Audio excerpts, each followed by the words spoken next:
Hello, Basic Brian, and I'm going to talk about C.S. Lewis's Miracles, another chapter of further difficulty in naturalism, and claim of reasoning to be valid is the only one which the naturalist cannot deny without, philosophically speaking, cutting his own throat.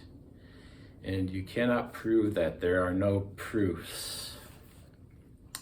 And there's two kinds of moral judgments that we can make, or two ways we can do that. We make them not by reason, but by some other power. Or, secondly, we make them by reason. Primary moral principles are rationally perceived, and that is the way C.S. Lewis chooses to say that he sees them. And finding other man's views as worthless if they are accounted for by non-moral and non-rational causes. So you might discount somebody because of, you might just outright reject their argument because of these non-moral and non-rational causes. If naturalism is true, I ought is the same sort of statement as I itch or I'm going to be sick. Moral judgments are about feelings mistaken for feelings about something else. Or moral judgments about feelings mistaken for feelings about something else. And no one system of morality can be better or worse than another. All ideas of good and evil are hallucinations. And shadows cast on the outer world by impulses which we have been conditioned to feel.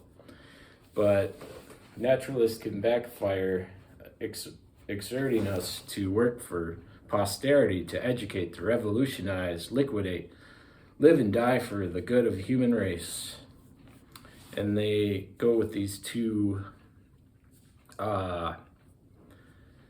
causes. Life is better than death, and we ought to care for the lives of descendants as much or more than our own. And I'm going to read a little bit about how C.S. Lewis tries to explain the naturalist's cause. The naturalist is ready to explain how illusions arose. Chemical conditions produce life. Life under the influence of natural selection produces consciousness.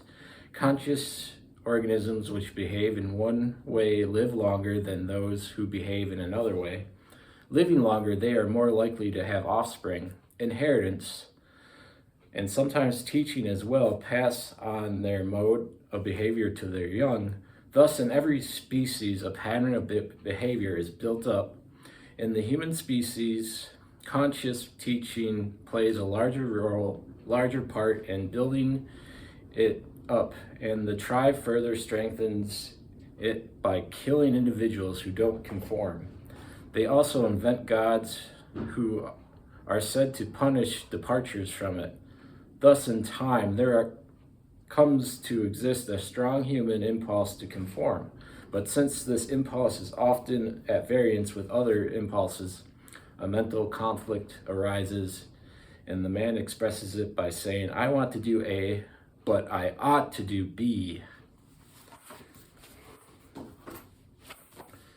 And I just thought that was kind of interesting way of expressing how kind of that view is. There's some truth in it, but it's kind of what he's arguing against at the same time. We ought to make a better world based in nature is the same as an impulse which can't be truer than a vomit or a yawn. So that's kind of how C.S. Lewis sees the naturalist in this kind of relativist, subjective world. We must believe that the conscience of man is not a product of nature, but by reason and God, a creator. More wisdom on its own and is not a product of non-moral and non-rational nature. And this is basically the end of this chapter. Thank you for watching. Maybe I needed more time to cook this one, but here it is. It's a shorter chapter. Further difficulties of the naturalists. Cheers. Take care.